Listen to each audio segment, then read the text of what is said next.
Welcome everyone to our council meeting for the 10th of April. Please join me, stand the karakia. I can stand by myself. Whakatateho ki te uru, whakatateho ki te tōna, kia mā kina ki uta, kia mā taratara ki tai, e ake ana te atukura, i te teo, e ura, e hohu, tihe, Māori rora. Kia ora.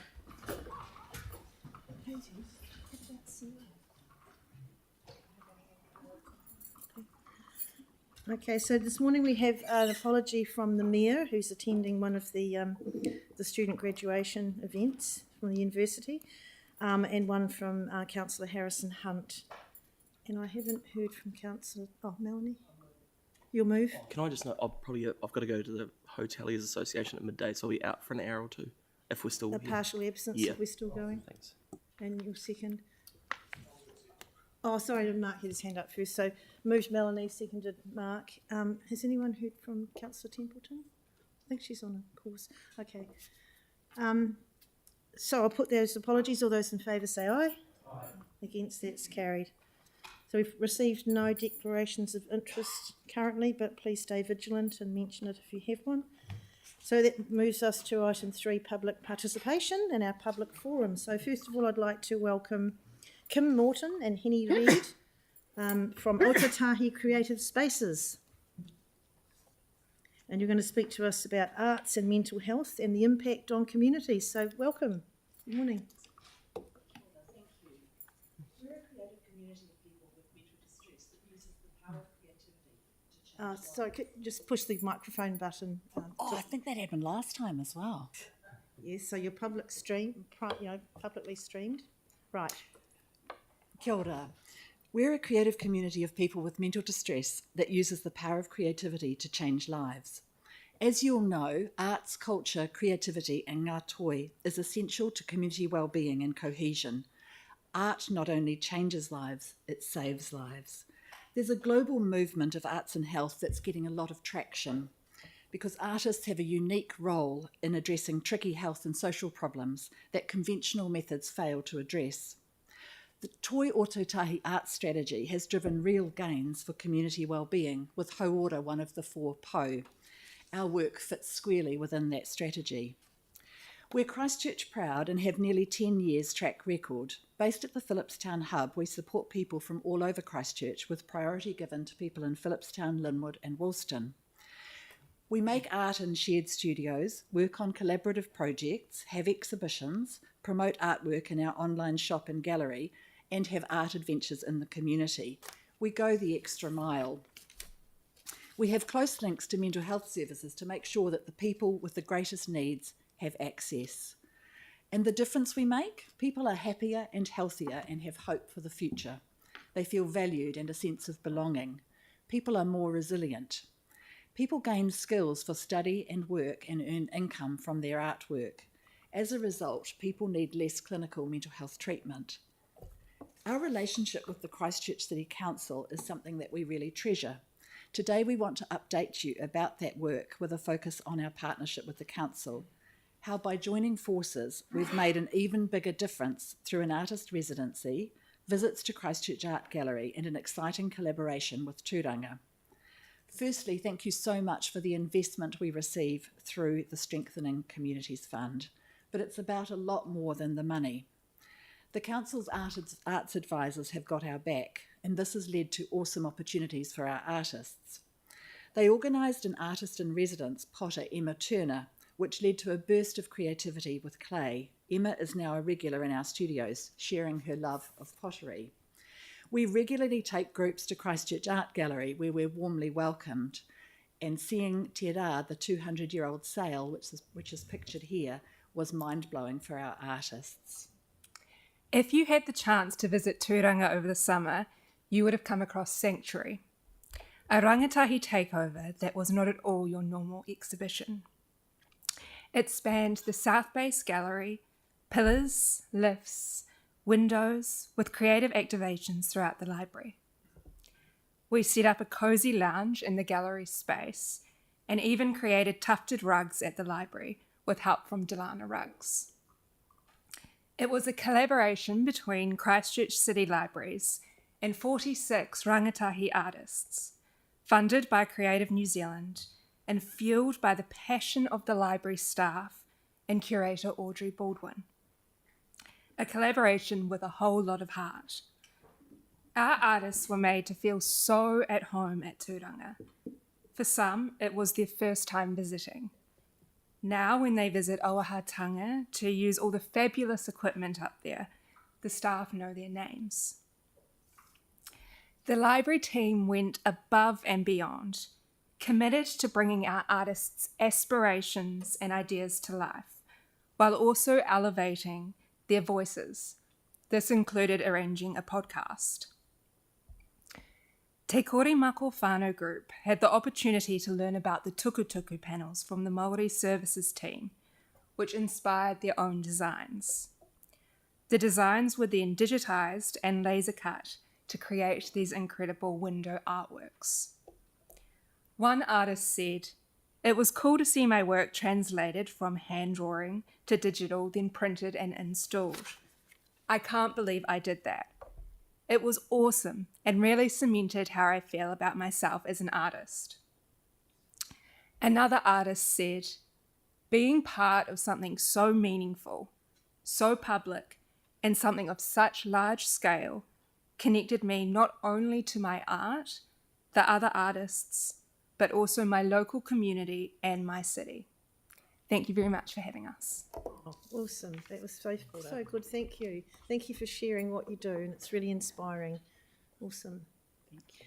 Okay, that's all the time we have now. We'll move on to the second one, which is Jake Mokomoko. And you're going to speak to us regarding an initiative for a community safety model to help reduce response times to emergency events. Kia ora, good morning. Welcome. My name is Jake Mokomoko, and my company is Darkside Digital. That's an acronym, Dynamic Reach, Kinetic Solutions, Digital Engagement. And today I'm here to speak about an initiative that we have, the Guardian Display. Essentially, the Guardian Display is a smart LED display board situated throughout the region. Now on this display, I'm speaking about the community safety aspect, in which I think you may have received the documents that I sent the other day that outlines in depth the initiative. And so these key points on the slide, obviously, with a display like this, it's a visual reference to which type of zone or which emergency is happening within the city or the community region. It's easily recognizable, and it outlines sort of where you are and where you need to go to get to safety. The slide is pretty short, and the documents that I sent is in depth, and I thought that maybe we can have some discussions after I finish this slide here. Obviously the green zone, you're in a safe area. They have a lot of other use cases as well for everyday use. They are sustainable. Solar power, they can feed back to the grids, a grid-tied system. They can be used to help with traffic and helping visitors, tourists, or the community alike understand what the council wants to convey and whatever types of messaging might be happening on an everyday or a annual use. We have obviously around the city is a lot of rebuild. It's a very arty city. They do have uses that the council may want to implement through art, through maybe Māori language weeks, matariki, whatever it may be, but the use case goes on almost limitless. Through the everyday use, traffic management applications, smoother traffic flow and safety, sites of significance, landmarks, historical sites, which we know is a big thing here in Christchurch with what's been happening in the past couple of decades. Art and beautification initiatives enhancing the aesthetic appeal of the city. Community updates, essential information, news, information and services for tourists and the like. There is also a revenue generation aspect with partnerships that the council has within community groups. You could leverage those to become a cost neutral initiative or cost neutral asset. This is an endorsement with Mike Bush, and I'm not too sure if anybody's familiar with the report that Mike Bush released a couple of weeks ago around Cyclone Gabriel. It was a very extensive, I think 173, 175 page document. I've been in talks with Mike, and this is the endorsement that he gave my initiative. I believe you have all of the documents if you want to read over in depth on this. And that's the end of my proposal. Oh, thank you very much. It was time for a couple of questions. So, Aaron, did you have one? Councillor Kewen and then Councillor Yeah, I Scandrett. do. So firstly, were you at, I mean, did you design these, or so this is your own Yep. design? Where Yep. are they made? So we have a supply chain that comes from China for the LED parts. I fabricate them with my own design team. So we've got electricians and steel fabricators alike, and we put them together. Obviously, if we were to have a contract to put these, say here in Christchurch, we would work alongside the council to make sure that aesthetically they are pleasing, and obviously not going to become a sight for sore eyes, because as you travel around the city, it is a beautiful city, so it doesn't want to impact the aesthetic of the city. And so where are you at in the process at the moment? We're pretty much good to go. I've been in talks with Met Service and NEMA, so we are cultivating the network to ensure that these are operational. If we were to get them on the ground, then once we do get them on the ground, we've already passed all of the testing. Right, and who's paying for them? Well, that would be something that we discuss if this was to go any further with the council. Thank you. Councillor Scandrett, just quickly.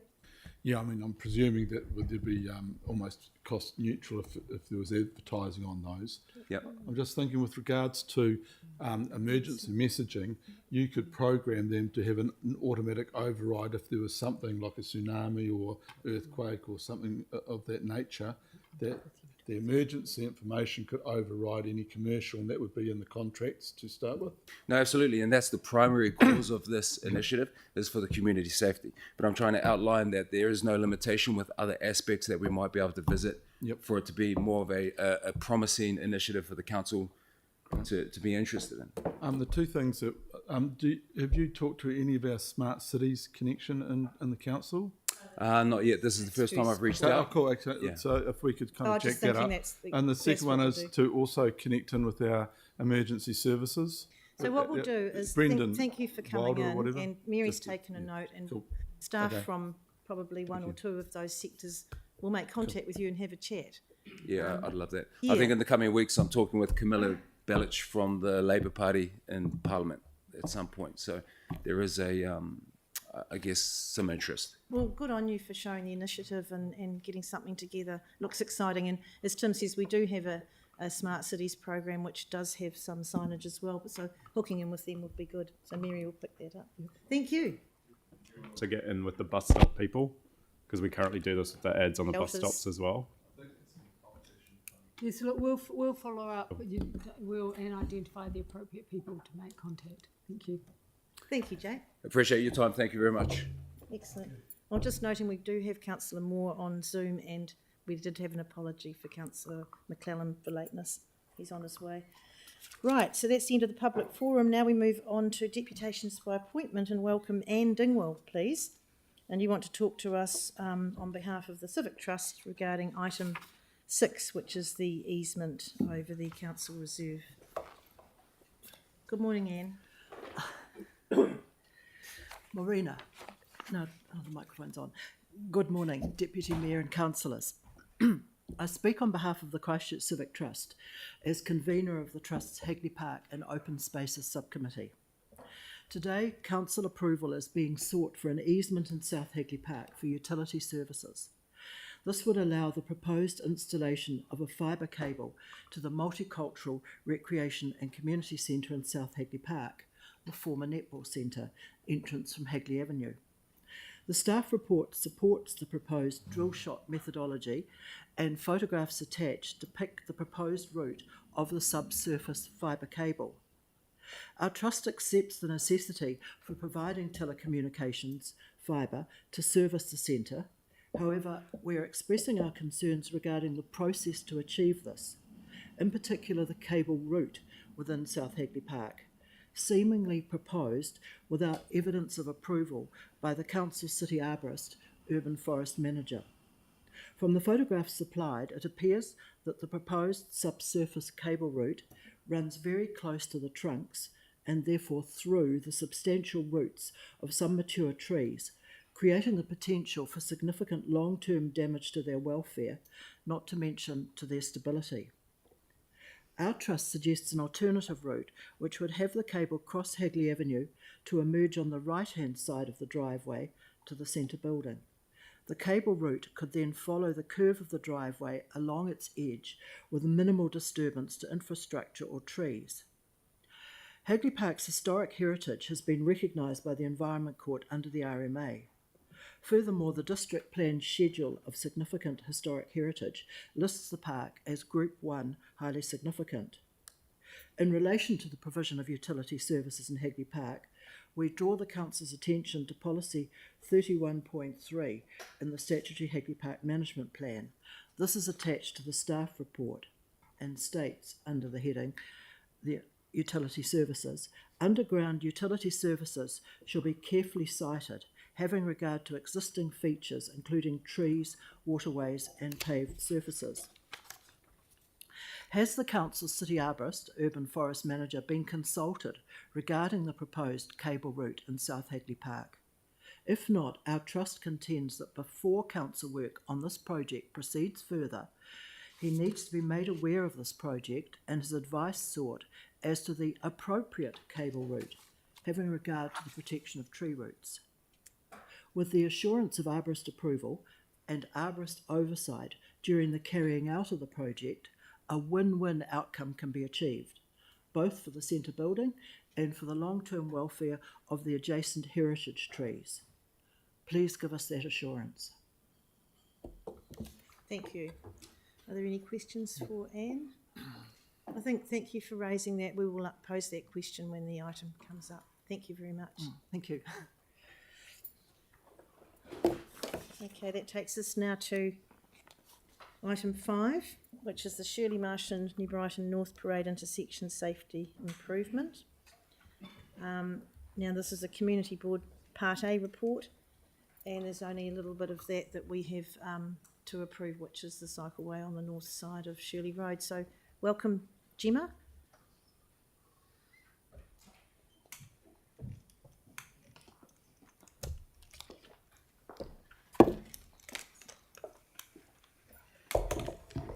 Stephen and Lachlan. Lachlan. Thank you. Is there anything you want to speak to this?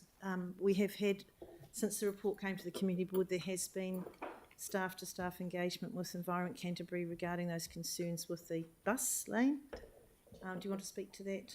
Yes, yeah, we can give you an update. So after the joint community board meeting, ECAN, we've been working with and looking at options ranging from technology-based solutions to further infrastructure. We've settled on an approach that Auckland Transport have been working with, and that's boosting the bus through the intersection using the traffic signals. Ours isn't going to be as refined as theirs. We don't have the same software, but we will be installing a camera that when it detects the bus, it will give an extension on the green time on Shirley Road to get that bus through the signals. So ECAN are happy with that. We have a Shirley Road bus priority project in Craft that can provide further support if needed, if the monitoring shows that the buses are still being delayed through the intersection. So my question is, with the left-turning traffic going from Shirley Road into Marshland Road, will there be a left-turn arrow for that? I'd ask Lachlan to talk about the signal phasing. With the bus being there and the cycle lane in front, the left turn will have to run just at the same time as the Shirley Road and New Brighton Road phase runs. So the only arrow that, well, the use of that arrow would be for pedestrian protection. Would be what? For the... Yeah. If I could just go back on that a bit. If there's a left turner in front of the bus, The arrow can come up to clear that left turner out of the way of the bus as well. That So makes if sense. there's a car turning left in front of the bus that's travelling east, Yep. a left turn arrow will appear. Is that It what can you're saying? come up. Yep. Okay, Yep. oh, that's good. Yep. Will that left turn arrow appear when the right turn arrow is on at Marshland, right turning into Shirley Road? With the bus and cycle facility being there, unfortunately that can't occur. Okay. And is there an agreement to monitor this? Yes, And- yes, that and was if one it- of the if it- conditions with ECAN, is that we will monitor it post-implementation, and if further changes need to be made, we have the Shirley Road Bus Priority Project in CRAF that can look to provide those additional measures if needed. Right, and so have we got that in the resolution? We have, that's not written into the resolution, but we have got that confirmed in an email conversation between us and ECAN. Further to that, we have ECAN staff coming to work within our traffic control room every week as well. So there will be an ECAN staff member in the control room looking at the signals, and if there are any issues, they can direct change to those signals to benefit public transport. So how long do you think you'd need to monitor it, and then at that point do something to mitigate any issue that arises? Is 6 months or 1 year? I think a lot of the monitoring would lead to just changes to how they operate the signals. So the way the camera is going to work is it'd be a video detection camera that can actually, with a bit of AI behind the scenes, that can detect a bus separately to any other vehicle on the network. And as it detects a bus, what it will do is it'll extend the green time given to it to actually flush that bus through quicker. So in terms of the monitoring, what we'll be doing is varying how much green time we extend by. Do we extend it? If we're not giving it enough time, we'll just extend it further to try and get that through. And that's only going to occur when there's a bus present. What's the frequency of the buses, Jenna? So we've got 2 high frequency routes and 2 low frequency routes, so we've got about 12, 14 buses an hour. Yeah, but there's more to monitor because there's potential for the traffic to back up right down to, Warrington Street even in peak time. So I think we should put a noting report, note at the bottom just to say noting that both council and ECAN staff will be monitoring the changes and will mitigate any issues that arise. That makes sense. Yeah. Councillor Kewen? Yeah, couple of questions. What's the cost to increase the service for the bus here? That would be a question for ECAN. We don't run the bus contracts. Oh, okay. But we're paying for the traffic lights and the. I mean, we're creating the flow through for the bus. So that must have a cost. Like That's a cost. We're looking at around $2,000 to $5,000 for the camera. To be $2,000 to $5,000 For the per camera. camera to be installed on site, and then we can work with the signals internally to make sure that we're getting the balance right. there's no extra cost on any of that. So the whole extension of this bus service is only $2,500. 2 to 5, we're still 2 working to because 5. we haven't done one yet. We're still looking into that, but it's a very low cost option for quite a good benefit for the Yeah, buses. absolutely. That's quite impressive. And then the next question is, what do we then offset that against? What's the growth expected because of the better bus service that we get? Do we know what we expect to get growth passenger wise? We don't. The information Do we that's set targets for that?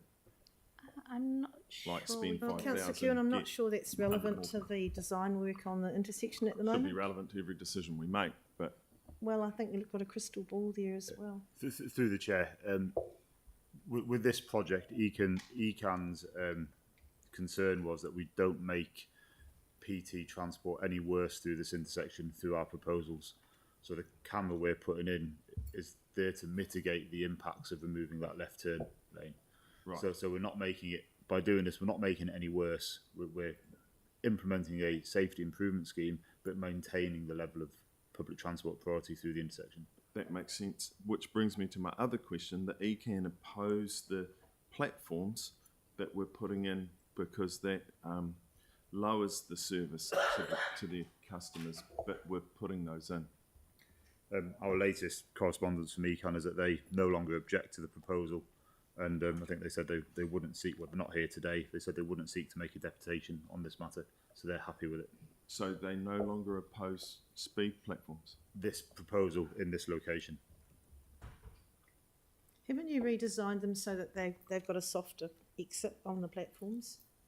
Correct. So we learnt some lessons from the Lincoln Barrington Whiteley intersection, and we do have the shorter grade on the up ramp, but the downgrade it pretty much reduces out to nothing, so that you don't get the double bump that you can sometimes feel at Lincoln Barrington Whiteley. So Councillor Johansson? Yeah, thanks. I just wasn't clear from the memo around ECAN's position. So ECAN have basically seen the revised plan and have said that they now don't have any concerns and they're comfortable with what's been proposed. Correct. I'm just trying to get my head around the left-hand turn. You've got a cycle lane going through that as well. So you've got cars queuing, cyclists queuing, and then 2 high-speed bus frequencies going through there. Is that correct? They're not high-speed buses. Sorry, high frequency. High frequency buses. Cyclists are asked to share that lane with buses and vehicles, yeah. Yeah, so effectively the cyclist goes in the middle of the lane because that's the safest thing for the cyclist. So if cyclists are going straight ahead, will they not be holding up all the traffic that's turning as well? That's what I was alluding to earlier. That's part of the reason that the left turn can't run when the right turn from the north runs. It's because there could be cyclists in front there that will go straight through. So it still seems like I still don't quite understand why you wouldn't just put the buses in the middle lane going through. Are the buses turning left as well, or are they going straight through? The buses are going straight through with the orbiter turning right into North Parade, so they can come along in their bus lane at peak times when the bus lane's operational, and they can either go from the left lane or the through lane. Then during outside peak times when the bus lane isn't operational and there's parking, they will probably stick within the main lane to go through the intersection. So they do have the choice to either go from the left lane or to go from the through lane. And the solution we're looking at will identify buses regardless of which lane they're in, and then extend the phase accordingly. Right. Is it Councillor Barber? Yeah, okay. Yeah, thanks. I'm just a little confused the behaviour of the buses. So if you're saying that they can come straight out of Shirley Road and then be in the lane to go straight into New Brighton Road, but at the same time they could be in the left lane, which on the diagram shows as only a turning, a left turn arrow. How does that work? So we install signage like we have along other bus lanes that says left lane, left turn only, except buses and cycles. So it kind of overrides the left turning marking on the road. Just left turn for cars and straight ahead and left for buses. Yeah, and the other question I have is if the loss of the slip lane and the function of this intersection is, there's a lot of congestion, etc. What would you propose to do? Because I'm thinking in terms of cars coming down Shirley Road and turning primarily into Marston's Road. Obviously, we're losing the slip lane. So, what would you most likely do? Should there be considerable congestion all the way down Shirley Road, as the Deputy Mayor mentioned? So we've modelled it extensively, and Econ are keen to see that modelling to determine if it's going to adversely impact the bus route. We've also done lots of video surveys of the intersection, and it's not that busy at the moment, and the modelling shows that we're not making it to any degree worse than it already is. So if it gets busier and it gets overly congested in the future, that would happen regardless of the scheme. Right. Okay. So, we've been assured that it's very unlikely to happen, and we have to proceed with that, and we've got the noting provision now in the resolution. Can I have someone to move this, Celeste? Councillor Donovan, and seconded by Councillor The blue Coker. and the red. Is there any debate on this? Councillor Barber. Yeah, look, I'm pleased to see that you've consulted with ECAN. I think that's really important. They obviously had some reservations, and I think broadly, yes, the intersection will be a bit safer, but I'm still lamenting the loss of the slip lane. I believe in democracy. It was voted down at community board. I understand that, accept that, but there was considerable opposition to it going. 3 times as many people wanted it to stay as wanted to keep it. You know, when you were asking people to use their judgment when they use a slip lane, just like we do at every uncontrolled intersection. I thought it actually moved the traffic pretty well. I use this intersection almost every day. I could have understood a raised platform there. There was already a zebra crossing. Yeah, but at the end of the day, it is democracy. So, but I won't be supporting it because at the end of the day, our job is to look at these things and to represent the people. And a lot of people weren't happy with this and don't understand these sorts of changes. And sometimes they're not, the reasons are not articulated that well.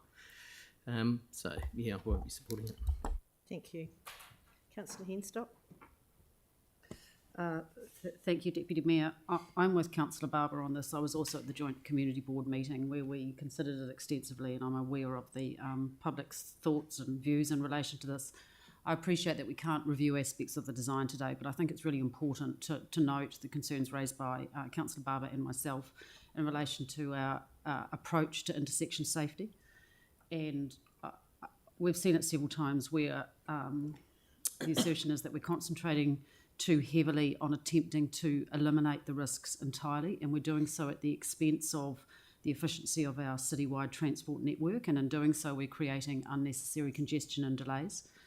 This is both for the private vehicle users but also our public transport, and I know that we can never eliminate entirely because of the driver behaviour aspect.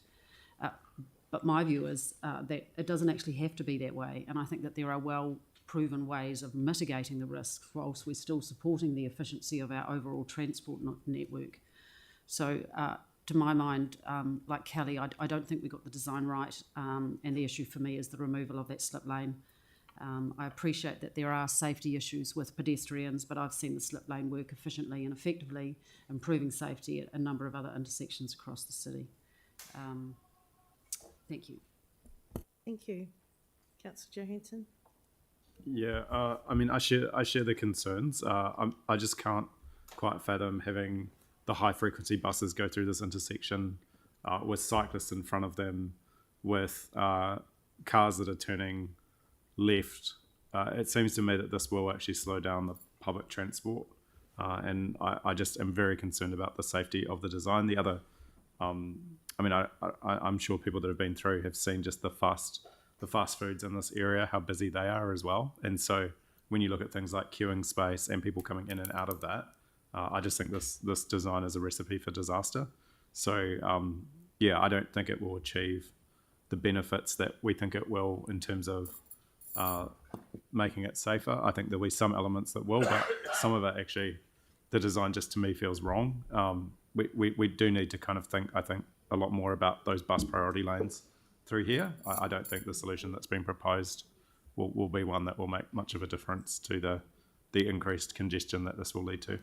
Thank you. Just reminding councillors that this has already been passed through the community board, and what we heard today was some more background discussions between Environment Canterbury and the City Council around the buses that was raised at that meeting, and that's been resolved. And what we're really approving at council today is the joint cycle the way on the north side of Shirley Road. So if there's no more debate, I'll put the motion. All those in favour say aye. Aye. Opposed?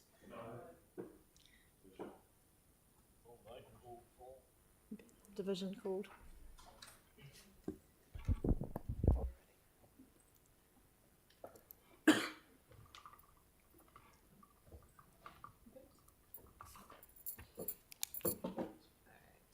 Division on item 5, Councillor Kewen. Councillor McDonald. Is he? Is he? One moment, please. In the waiting room.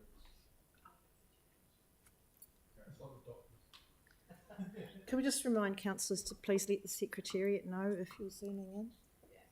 He must be. I'll come back to him. Councillor McDonald. No. Councillor Henstock. No. Councillor Moore. Yes. Councillor Scandrett. Yes. Councillor Coker. Councillor Peters.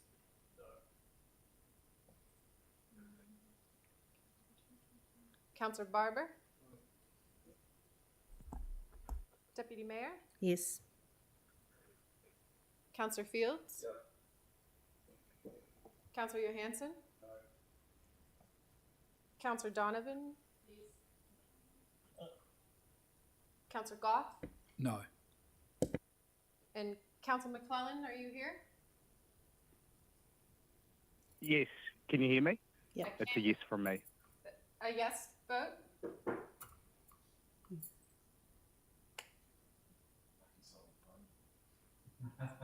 That's 7 yes. 7 against. So that's, what is that? So the community board's approved it, It's lost. It's a tie vote. but we weren't voting on the intersection, we were just voting on the cycle lane. So we've got the intersection approved, but not. Intersection goes ahead because it's the Pardon? status quo that the board had. Yes. That means there's no shared path for the cycles on the north side. Is everyone aware of that? So the rest of the intersection goes ahead, but we're not putting in a shared cycleway to keep the cyclists safe. That's correct.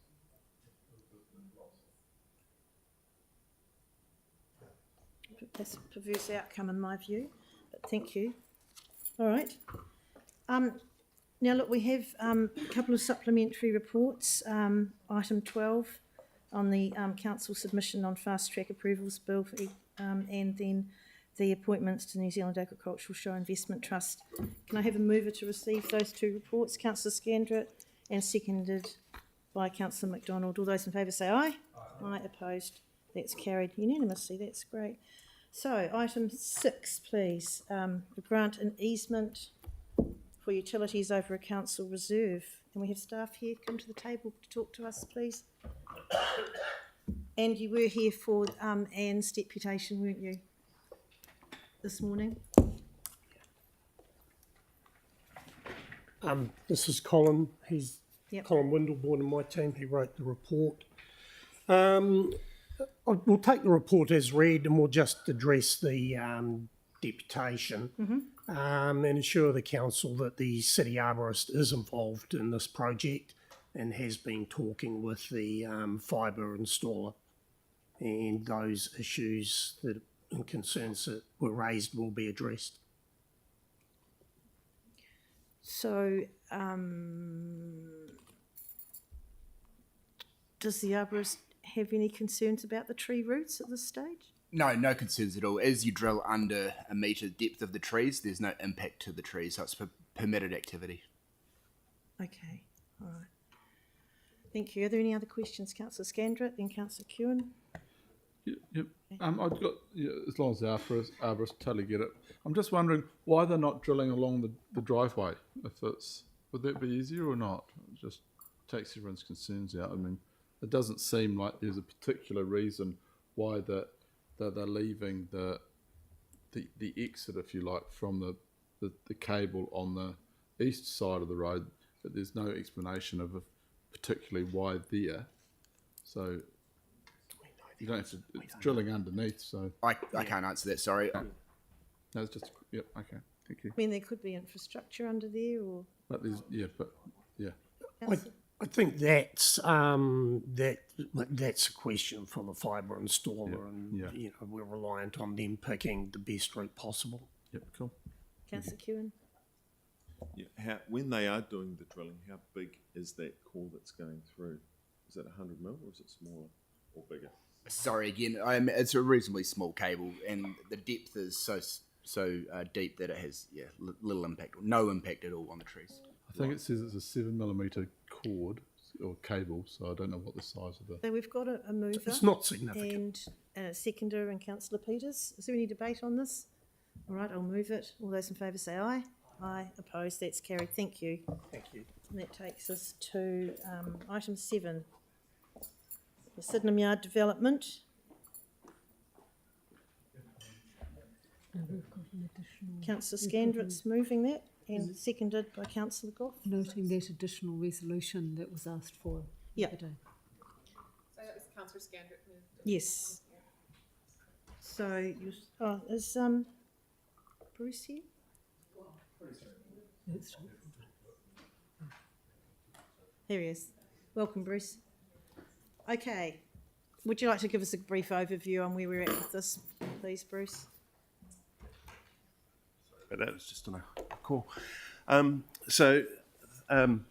This matter arises from a previous decision of council where, if we go way back into about 2017, where we identified that the Milton Street property was surplus to our requirements, and at that time councillors also suggested we should be considering including Barnett Avenue, and also at that time councillors suggested to have a look at the park at the front. We haven't done anything on that, but subsequently we have included the Barnett Avenue property into this mix.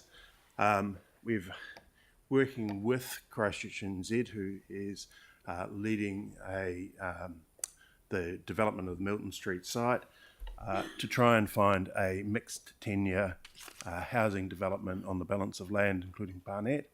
And part of that, we're looking at initially replacing the number of bedrooms that were previously on site in the social houses with some council-owned houses of the same nature. Since council made that decision, there's been significant cost increases in the construction area, and there's been significant cost pressures come on the housing fund. And if just to remind councillors that council operates its social housing on a rates neutral basis, and in effect, the users pay for the service, and there is no rates funding goes into it. So there's been a long-standing policy of council and still sits within your funding and financing policies. So we are restricted on what we can do there. We can't come and seek rate funding, and we're now at a position where we've looked at the numbers and we don't believe we can afford to purchase these properties and own them within those parameters. But we're still looking to get social houses in there, and the tender that has gone out requires that the three submitters who've been invited to tender have to supply at least 10 community houses, and knowing the nature of who those three that have come through the shortlist process are, they are doing that work and are actively considering the best ownership models. So this is disappointing from the point of view of council's portfolio, but still very positive from the point of view of providing social housing, is consistent with council's policy, which is to facilitate rather than to own and operate, and remains rates neutral in this matter. So over to the chair. Thank you. Are there any questions for Bruce? Councillor Johansson? Why was this property purchase so overpriced? What its rateable value was? I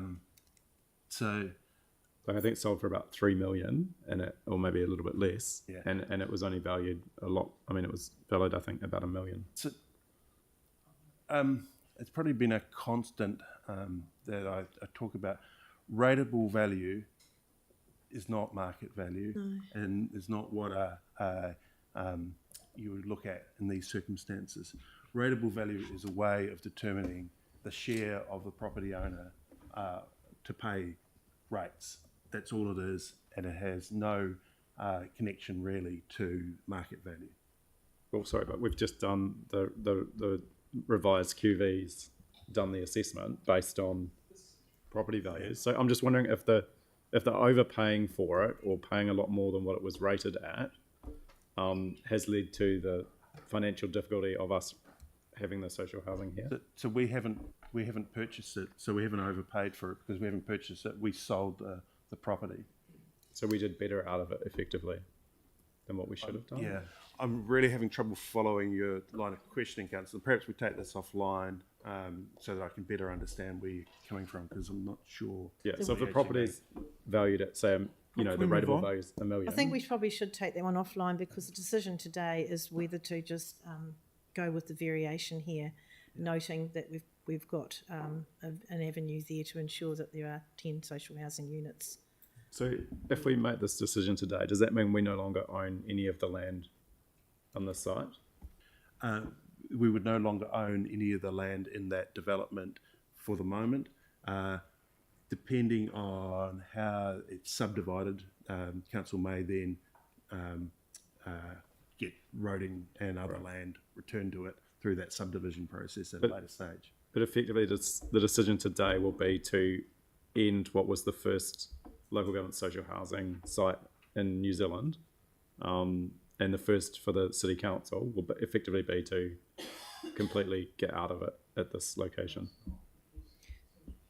So the council owning. Well, it could be, Yanni, but at the end of the day, we are enabling 10 units, good units there, where there were old, cold ones, and we also have our own housing trust, which is delivering flat out, brand new, good, warm, dry homes for people. So it's a swings and roundabouts. We can't have everything. I think the main thing is that we are enabling social housing, and that's what our One thing I don't quite understand is, if we owned it but leased it out to the trust, why does that not still work financially? It's in the report. It doesn't stack up. We'd be borrowing money to do that.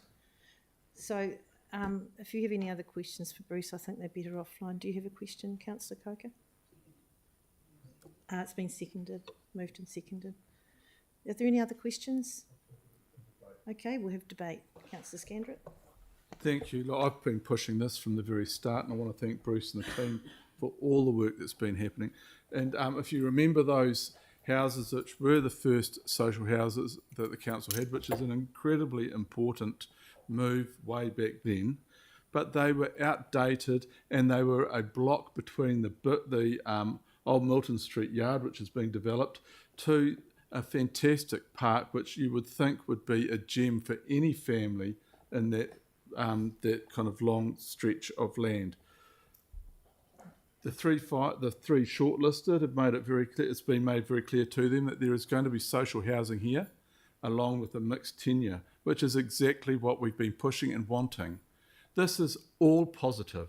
This is taking an old city care yard and some outdated social housing and really turning it around to be a modern, comfortable, well-placed community. And I think this is what we should be looking at. And rather than looking at negatives, we should be looking at the wonderful positives here that will enable families to be in a really positive area. So I'm really disappointed with the question, but I'm so pleased this is moving forward. Thank you, Bruce, and your team. Excellent. Well, I don't think anyone can top that. So if no other debate, I'll put the motion. All those in favour say aye. Aye. Opposed? That's one opposition for Councillor Johansson. That's carried. Welcome, Councillor McClellan. Right, so that takes us to, thank you, Bruce, item 8. So we've got our the draft submission to Environment Canterbury's draft long-term plan. Pardon? Oh, it's being moved already. No, it's Councillor Fields and seconded by Councillor Coker.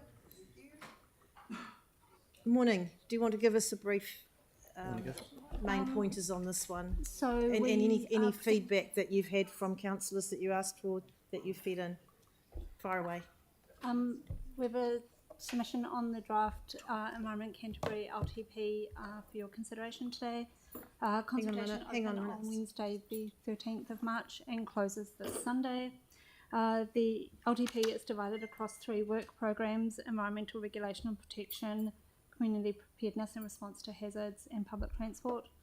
The draft submission emphasises our relationship with ECAN as a strategic partner and reiterates our commitment to working together with them at the various regional and sub-regional forum that we're both part of.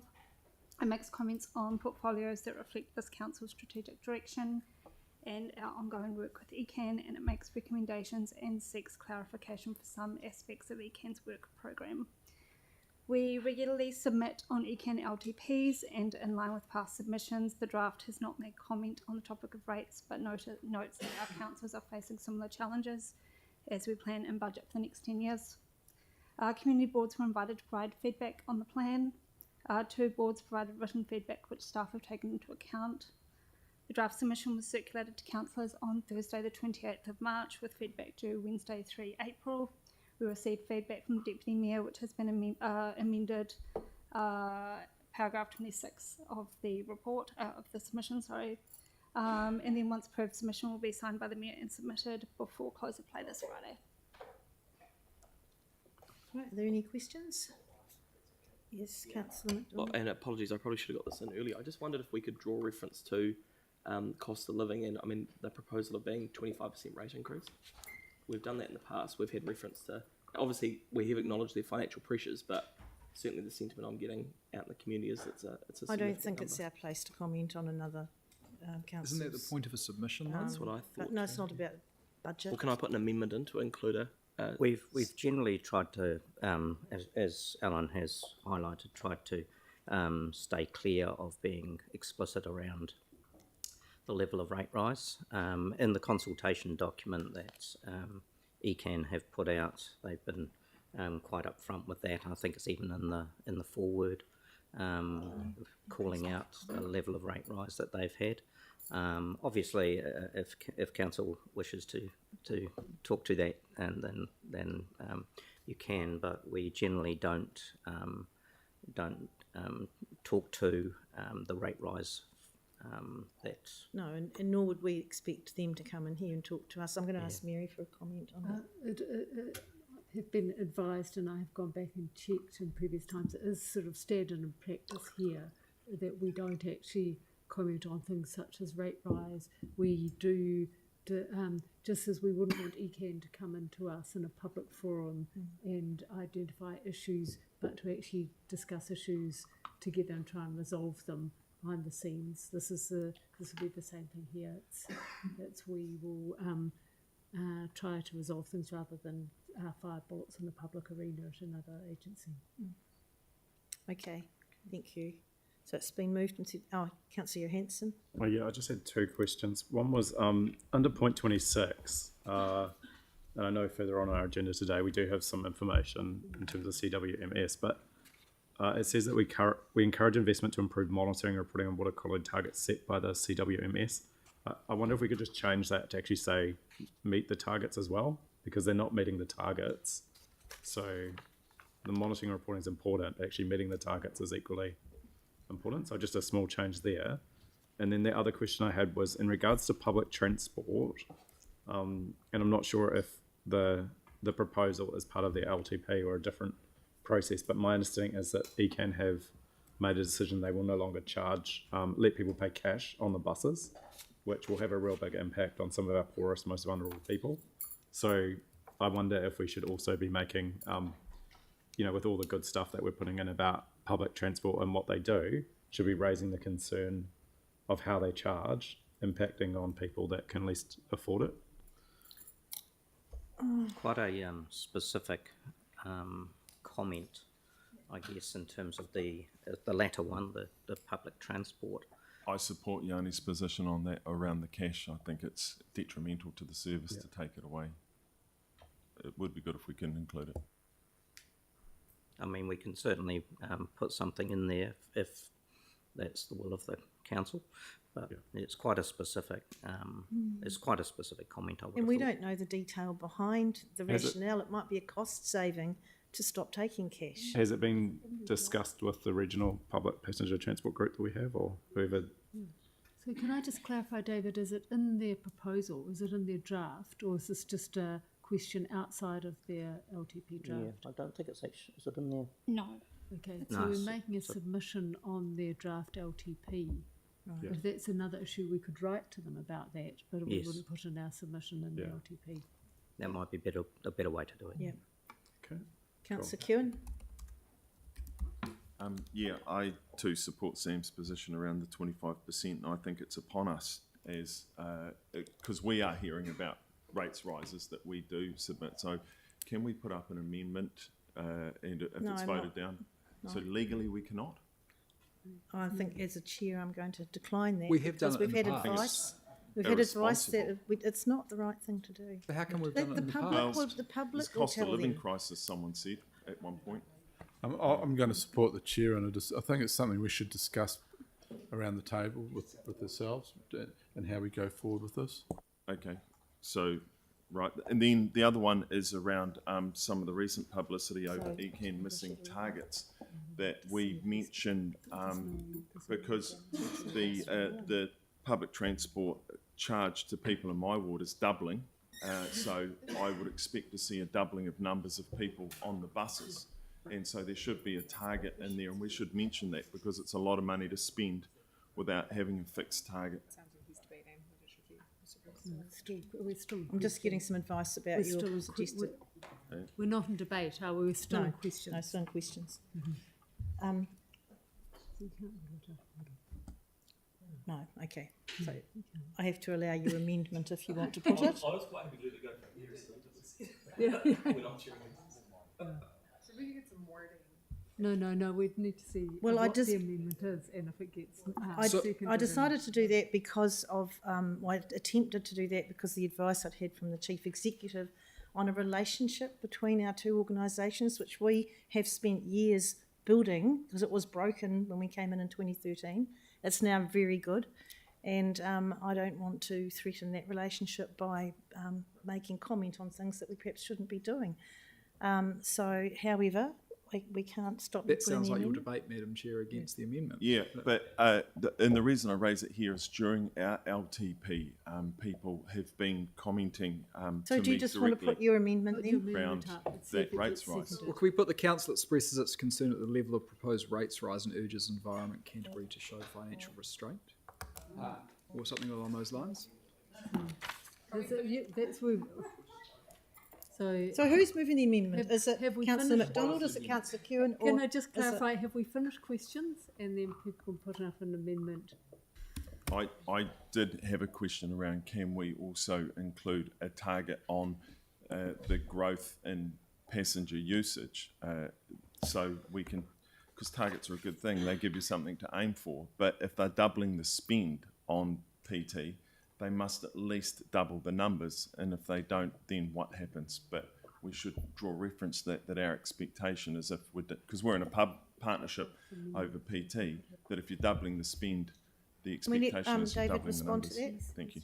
Well, we could certainly put reference to targets in there if council was of a mind to have some form of comment like that in there. Again, it's getting into their operational part of the PT delivery service which they provide.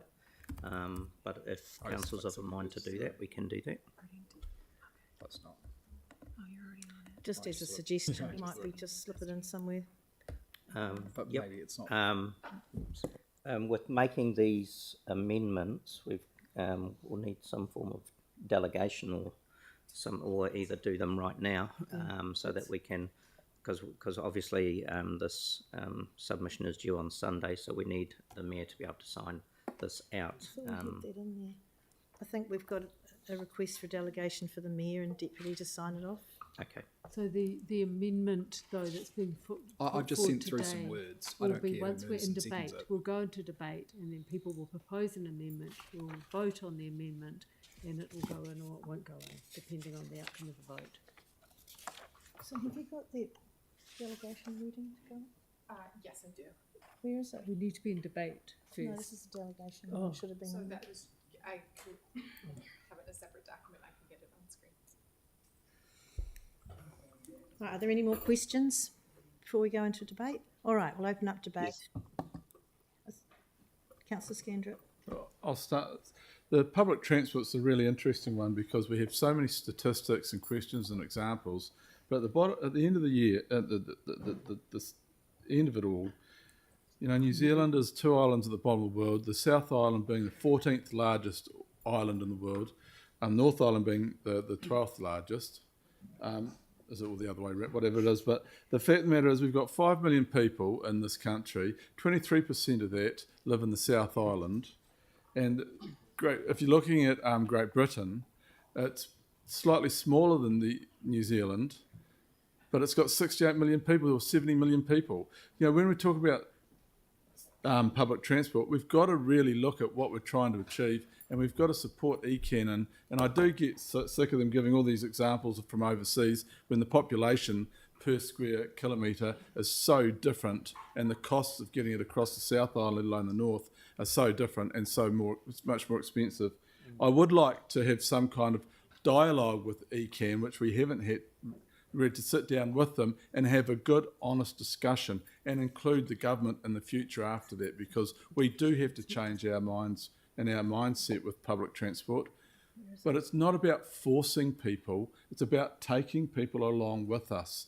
And if we don't work with ECAN, we're just going to build up barriers, and that's the way to go forward. So I won't be supporting the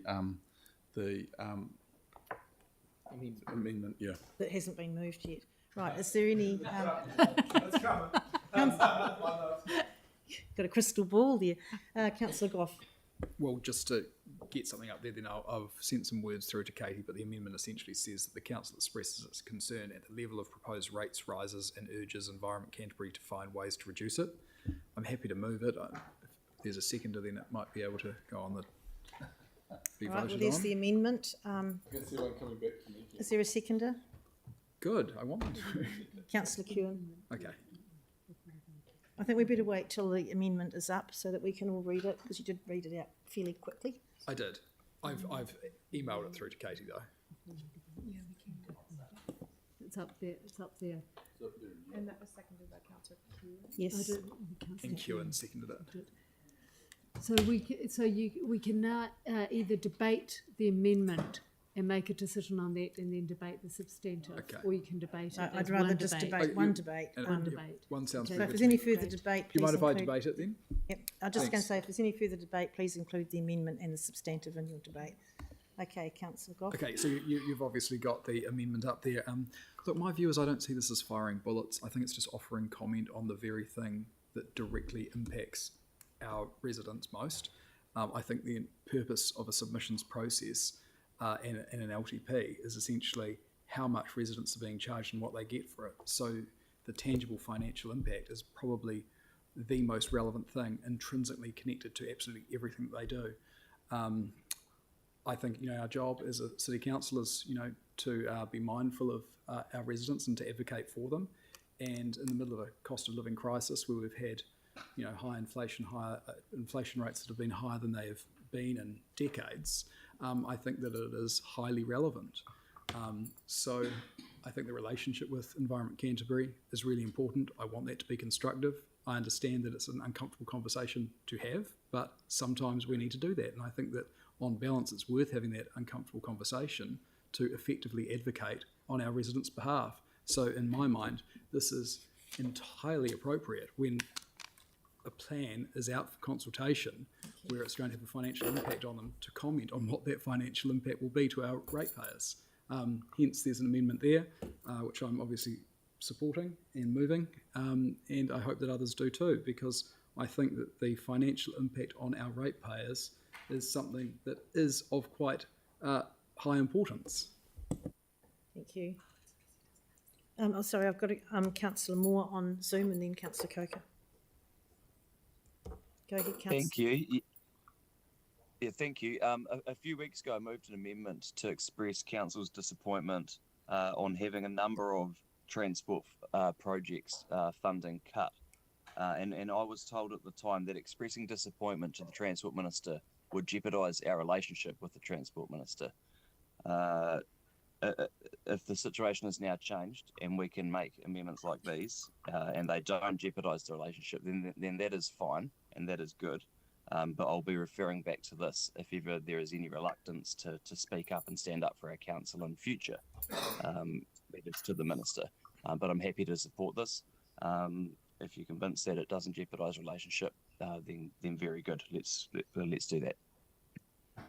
Councillor Coker. I wanted to actually commend Environment Canterbury for their consultation document and also the submission form that you can fill in, residents. They've made it quite clear, like they've divided up all the work that they do into 3 sections, as we know, like public transport, community preparedness and hazards, and environmental regulation.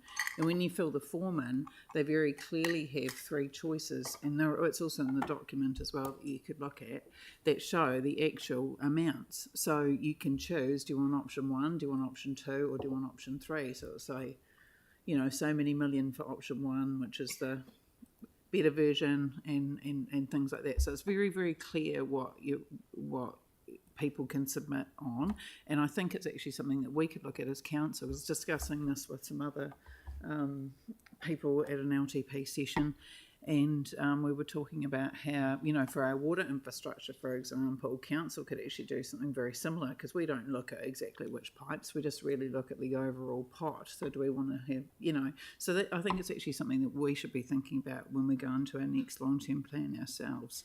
So they've indicated their preferred options. Not all of them are the most expensive options, and we, as a council, usually take a view of putting what we like into our submissions and not commenting on the amounts because of this amendment, and I think that's actually the way to go. So I wouldn't support the amendment. I agree with our submission that staff have put together to go, and I think it would be good if someone can talk to that as well. And I think that what Environment Canterbury do is incredibly important. The environmental stuff in particular with climate change, biodiversity links very closely to climate change, and I think a lot of us don't realise how close that link really is, and we should be thinking about that on our council as well. So yeah, I won't support the amendment, but I will support the substantive. Thank you. Councillor McClellan. Yeah, I also won't support the amendment. I think it's virtue signalling, really, a shallow attempt at virtue signalling.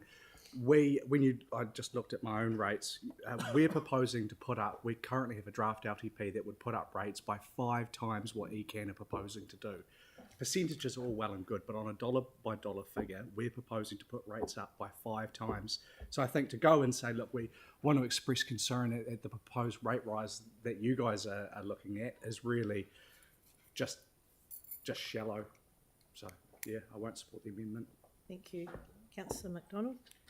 Hate for anyone that is watching to get things lost in translation. This is simply the council offering a view on a submission. So I think actually, in these kind of circumstances, I certainly know that people in my community, every dollar counts at the moment. So it may be different in other communities, but the reality is there's pressure on everybody. And I think it'd be remiss of us if we didn't offer a view. They will take it like they take all other submissions. But ultimately, I think we'd be remiss if we didn't offer a view.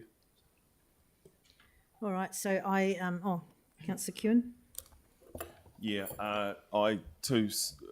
I'm dumbfounded that any councillor here isn't remotely concerned at a 25% rate rise when no one's income in this city is going up by 25%. Although the MP numbers might be good, but everyone else won't be so lucky.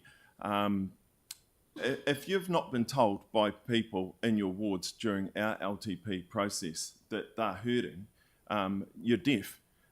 People with our rates rise and added on the ECAN rates rise, people in the city will lose their houses. And if you don't think people can't afford to stay in their houses because of the size of the rate rise, you're dreaming. And in fact, you're in the wrong job. And it is our job to advocate on behalf of the people of our wards when we make a submission. So if a 25% rates rise is shallow in your world, and then good luck to the people in your ward. They're obviously doing incredibly well, but the people in my ward are struggling. And to double the spend on public transport. No one in my ward's asking for more buses. In fact, most of them are empty most of the time. And I'm happy to send some over to Horswell where there's a standing room only, especially at peak times. But having empty buses running around my ward does not need twice as many at twice the spend. It makes no sense. There needs to be checks and balances when there's a so-called cost of living crisis. So to call it shallow is unbelievably shallow in itself. But it is not, and you know, we can make all the jokes about it we like, but this is people's real money, and people will go without food, they will go without heating in winter because they are forced to pay this particular bill. You have to. So to not speak up on 25% when people incomes are going backwards is just the stuff of la la land. I'm sorry. Thank you, Councillor Fields. Yeah. I'm actually a little bit fed up about this kind of we're just batting this around. Like, let's just make a decision and stop just, I don't know. It is virtue signalling. It's being wedded to this ridiculous ideological position that somehow a percentage rise is like the worst thing in the world, and that elected bodies can't make good decisions. The people in my ward actually care about biodiversity. They care about the impacts of climate change. That's what they tell me. They tell me that they don't want the Port Hills to be on fire all the time. They tell me that they need public transport to be able to get to metropolitan Christchurch out of Governor's Bay, for example, out of Littleton. They tell me that they want to be able to restore native forest on Banks Peninsula, which is 70% of the land area of the city. They want to be able to create a place that delivers good environmental and climate change outcomes for our city and for our country, and also be a place that is welcoming and able to be livable. You know, they're the things that they tell me, and you know, I'm advocating and supporting that. I don't know what it's like on the northwest of Christchurch, but it sounds like a place that, you know, that I'm not entirely keen to visit, really, because I mean, it's because, you know, these are you know, these are really important, actually multi-generational things that we're talking about here, and we actually need to be brave and bold and make some decent decisions. Yeah, thank you. Look, I'm going to close this off now because I'm a bit disappointed that we've focused on one issue when I think this submission is excellent, and I thank staff for a really good submission. We've addressed the nitrates issue, which I thought would be a big one around this table. The fact that ECAN have suggested a targeted rate for biodiversity as extra funding for them to apply to this environmental project, and the work that they're doing to actually get buses working in this city. And it does take investment. And perhaps that's a big part of why their rate rise is what it is. I think I agree with Councillor Moore, that we need to be consistent with our messages. If we didn't write to the Minister because of a relationship, let's not put this in writing to Environment Canterbury. We all know people are hurting, but we still have to run a city. They have to deliver their projects. So I won't be supporting the amendment, but I'll support the submission. So on that note, I'll put the motion, or the amendment. I'll put the amendment. All those in favour of the amendment say aye. Aye. Opposed? Aye. So we need a division, please.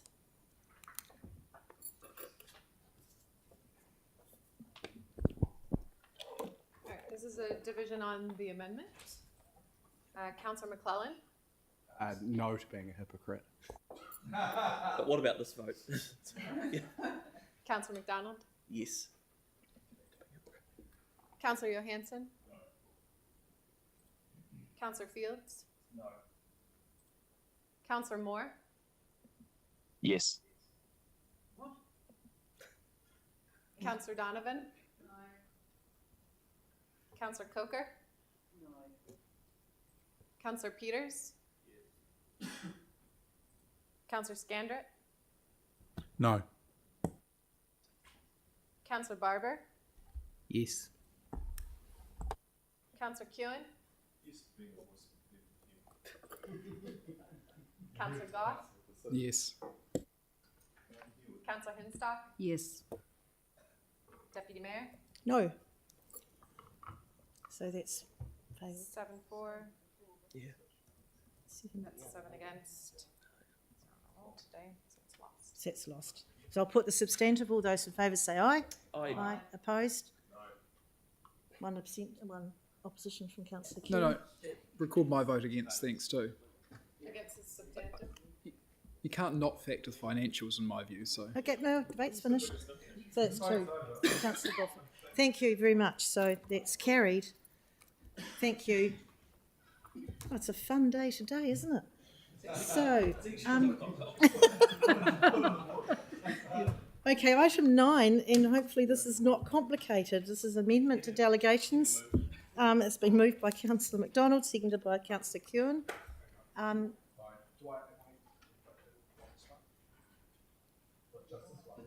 No, this is just a staff delegations. Are there any questions for our Chief Executive? All right, I'll put the motion. All those in favour say aye. Aye. Opposed? That's carried. Thank you. Right, the Mayor's report. I wonder if we should wait till he's... Oh, we've got the Mayor's advisor who will be able to speak to the report. Yes, please. Welcome, Boyd. Good morning.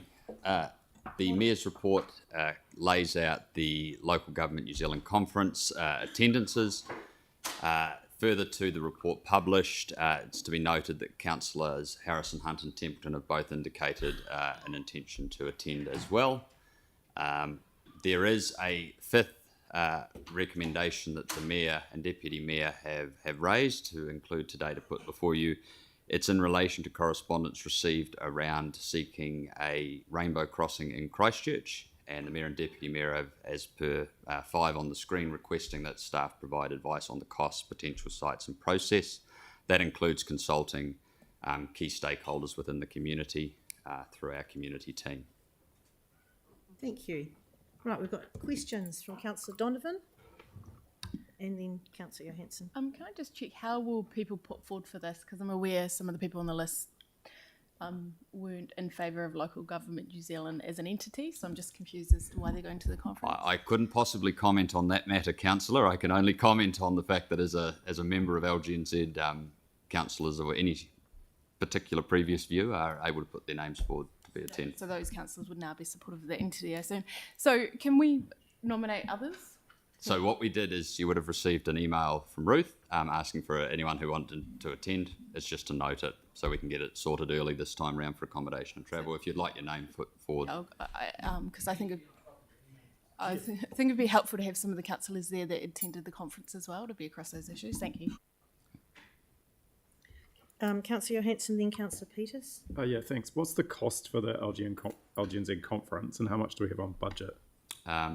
I don't have that exact figure in front of me, Councillor. We were just asking for an indication at this stage, but And it comes out of your allowance that you have for conferences over the term. We can provide that information to you if you'd like. It does it? Are we sure on that? Yes. And Yes. so we're proposing to send 7 people to the conference.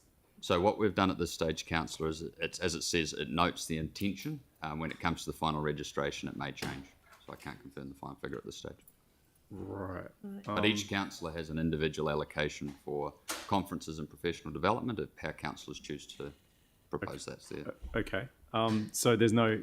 Okay, that's fine. And then just in terms of the water management strategy, I'm just kind of trying to understand how we, like, outside of the Merrill Forum, how we as a council can provide input into the review, and also raise concern that the targets are not being met. And I've looked through the report, and unfortunately, the monitoring report that you can have on their website doesn't really align to the way in which the zone committee reports or the actions are being recorded against the targets. I can't provide that answer right now, but we can circulate that advice to councillors on what the process is for submitting. So where did we get to when you raised this last meeting and the one before and the one before that? Where did we get to with this? So this is why it's a valid point, and we're wanting Environment Canterbury to monitor the target against the targets.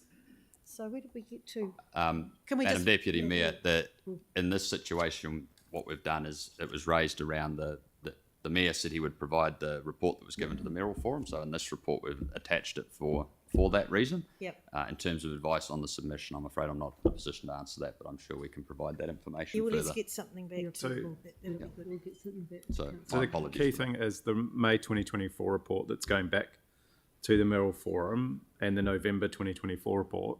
Do we have any decision making as a council around what gets put forward or gets ratified? Because at the moment it's not clear. So those reports go to the Mayoral Forum to be received. That's the process at this stage. Given that we are significantly involved as a council in the water, the CWMS, I think there's a step missing in the process where we actually should agree to what is being proposed in terms of review. Okay, well, can we get you to look at that? That'll be. Yeah. So there was a resolution last council meeting. Yep. That would have been actioned for staff. And So we'll follow up on. have you got it there? What does it say? So the resolution last council meeting was to request staff to liaise with Environment Canterbury regarding the possibility of completing the Canterbury Waste Management Strategy Progress Report. Water earlier than management. 2025. Yeah. Yeah. Sorry? Water management. Thank you. Yes. Yeah. So there's kind of there's two things going on. That they're doing a review of the whole thing apparently. So zone committee review. Yes. Looking at structure, funding, resourcing, and we don't get any say in that. The only person that gets a say is our mayor, at the moment. And then the second thing is, the targets that are on ECAN's website that are not being met. There's still no clear reference to, like, we can see actions that the zone committees are doing around those targets, but we don't get as clear understanding of if the targets are being met, and if they're not, which on their website they state quite clearly they're not being met, what they're doing to try and, So catch I wonder if that should be fed into the review. Yeah. So perhaps could we put something in here? Request that the mayor address the issue of Environment Canterbury meeting the targets in the CWMS through the zone committee review process. Could I just make one comment? I think that can certainly be action, but just particularly for those that aren't too familiar with the Mayoral Forum, it's all 10 district councils, including the city and the chair of ECAN, that meet. So while we can ask the mayor request these things, it goes to that body to decide. So Yes. they may choose not. I'm just. Yeah, that's right. Yeah. Yes. So that's why I thought request was probably quite good. Have you got that? Sorry, I can get it on screen in a second. Request that the mayor address the issue of Environment Canterbury meeting the targets of the water management strategy. No, he can't address them. He can raise Raise concerns or Raise and report back might be the appropriate wording. through the zone committee review process. Okay. Helpful one. The Amendment? yeah, I've got several amendments. No, on the Rainbow Crossing, do we need to put a timeline on that so we could inform the LTP? Like, because I'm just thinking, given I mean, it won't cost much, And but report back within a month? is it possible? I mean, I can't imagine it being a big piece of work. We could just get it.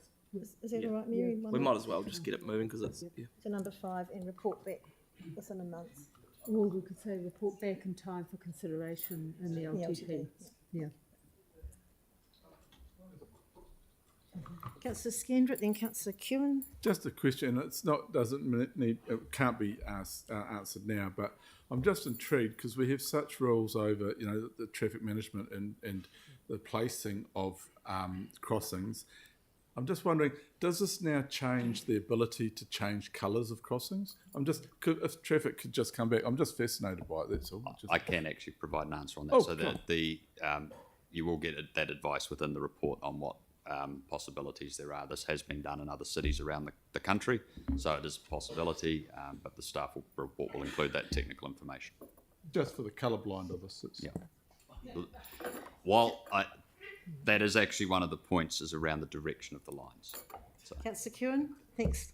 Councillor Scandrett. Yeah, I too received the email around the rainbow crossing and then went out and spoke to friends in the rainbow community. Can we get the social implications of that as well? Yes, it's good. Because it was raised in that email that everyone received that rainbow crossings have become a flashpoint and are potentially creating division and hatred, which wasn't there before, I think which it'd be was included ironic in by that area. they asked for one. Yep, thank but you. it would be good to know, so we have the view of all of the rainbow community. Whether Thank you. Councillor Peters. want it, yeah. So it doesn't create. Yeah, mine was circling back to point 2 there and seeing if I could add myself to that list, please. I think I missed the email. Is that possible? To go to the LGNZ conference. How are you going to fit it in? I've only indicated I don't necessarily. Did Councillor Chloe, did you want to add your name? Okay, if there's no more questions, I'll move the Mayor's report. Sorry, I did have a question. Oh, Councillor Moore. Well, thank you. Just on point number 5, I'm wondering if it's easy or possible after the word rainbow crossing to put or similar, not restricting ourselves to just a crossing. It may be that there's something, we've got a great big Cashel Mall. Some of it could really do with some colour. It could be that there is something we can do better than other cities. Yeah. That doesn't, where there can be something that doesn't need to be driven over, for example. Is everyone happy? We don't need to put it to the vote, do you? Yep, great. Thank you. So rainbow crossing or similar or rainbow something. Okay. All right. Any more questions? All right. There's no debate. Is there any debate? I'll put the motion. All those in favour say aye. Aye. Opposed? That's carried. Thank you.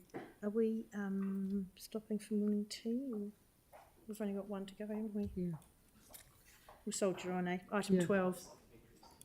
Oh, we have yes, to. we have to, so we could stop. Oh, actually, well, hang on, we've got staff here. We'll just do this item. Come forward. Sorry for the confusion. And then we'll stop for a break. Yeah. All right.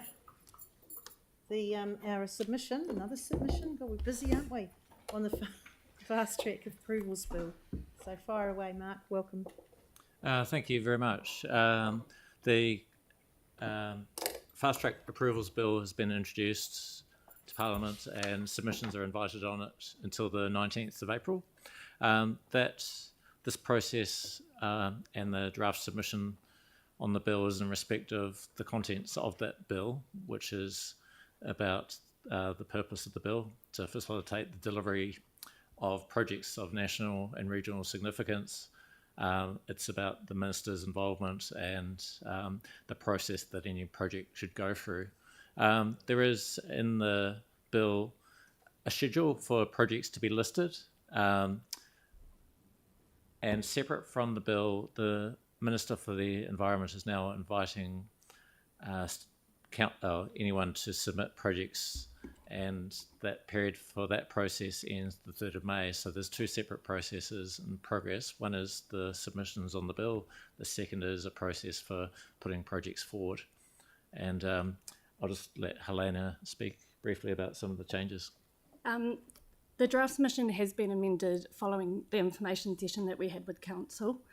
Some of the notable changes include there's stronger concerns reflected regarding the lack of reference to environmental objectives. Further points have been added in the submission around the discretion and extent of ministerial power. Additional submission points have been added on alignment with local planning, and the section on managing impacts on council infrastructure has been strengthened. This was to reflect greater consideration around serviceability and alignment with local infrastructure planning.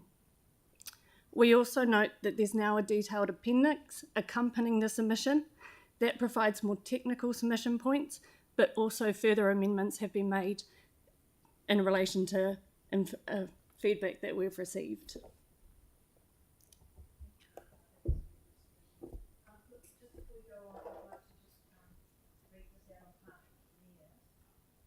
Just before we go forward, I'd like to read this out on behalf of the Mayor. So the Mayor has been discussing what this bill could mean for projects here in Christchurch. So as a result, there's a suggestion here to propose an application for the Avon Otakaro corridor to now go in for consideration in the new bill. And as some background, in August 2019, Megan Woods announced that she had approved the Otakaro Avon River Corridor Regeneration Plan under Section 38 of the Greater Christchurch Regeneration Act 2016. Implementing the regeneration plan is a crucial part of the nationally significant regeneration of the city following the earthquakes. The plan supports the regeneration of the Otakaro Avon River Corridor, providing a vision and objectives for short, medium and long-term future land uses and opportunities for the 602 hectare area in East Christchurch. And as Megan said at the time, this is an intergenerational project, our chance to leave a legacy for the future. However, things don't always go smoothly here in Christchurch. There are huge delays, costs and inefficiencies in getting the consents and approvals needed for that network infrastructure. Council has programmed over 30 stop bank or water projects and other parks projects. Each requires multiple consents and approvals. This fast-track bill and approval of the OARC network infrastructure projects within it would be a great leap in delivering this nationally significant regeneration plan. So this has been supported by Naito Huriri and by the co-chairs of the Council's OARC Establishment Committee. So we would like to get the ball rolling on this as soon as possible, and putting an application in now for the project to be included in the bill is an opportunity to do this. So I move that we apply now for the OARC based on staff advice, and we've got the resolution listed in there, number 2. Yes. Okay. So I'll open it up for questions. Councillor Henstock. Thank you. Notwithstanding the motion that's just been passed, seeking approval for the Otakaro Avon River Corridor to be one of those projects, outside of this meeting here today, what is the process going forward for other projects to be considered in going forward for that funding? We're currently liaising with other staff across the organisation, and subject to the outcome of those discussions in terms of other projects, our report would likely come to the 1st of May council meeting ahead of the due date of the 3rd of May.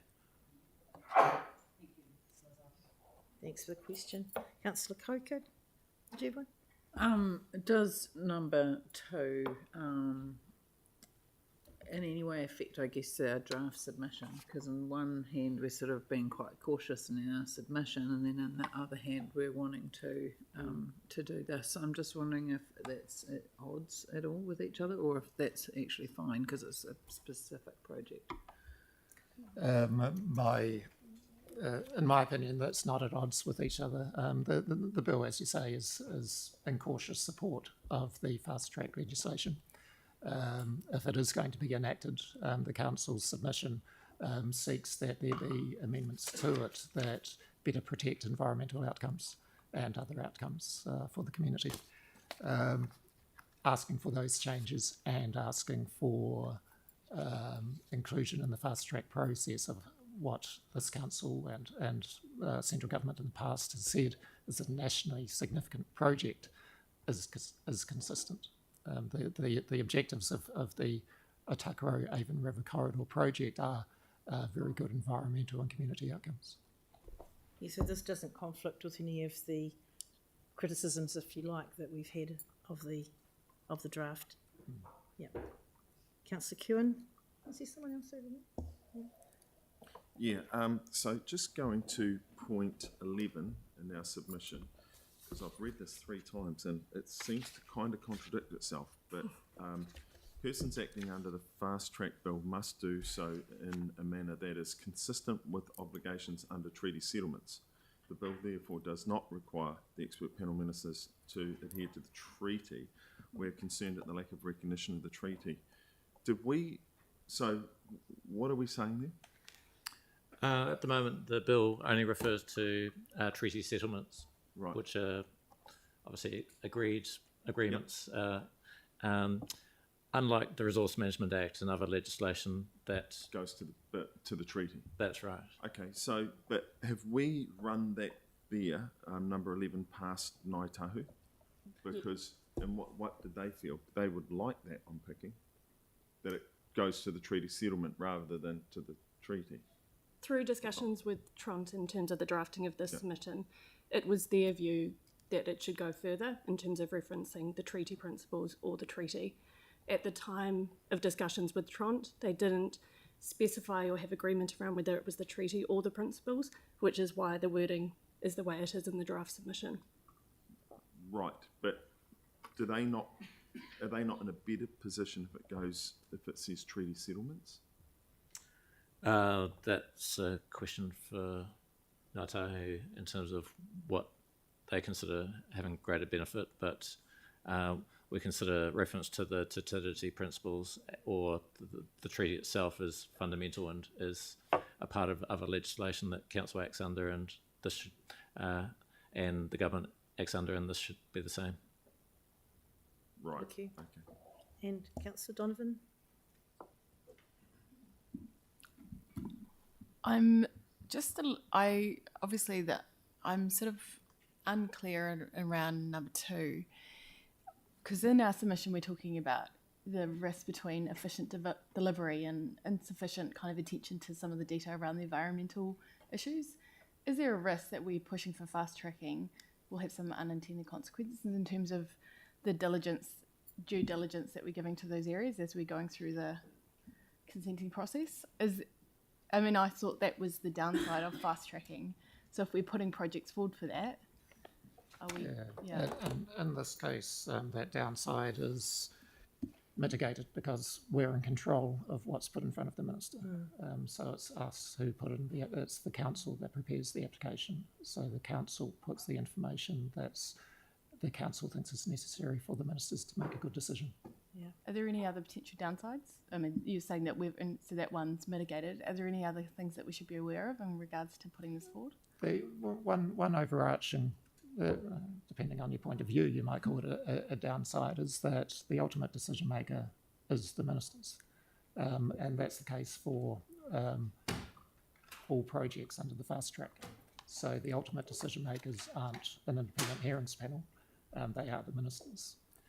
Now, the council's submission as a whole expresses some reservations about how that's set up in the current draft of the bill.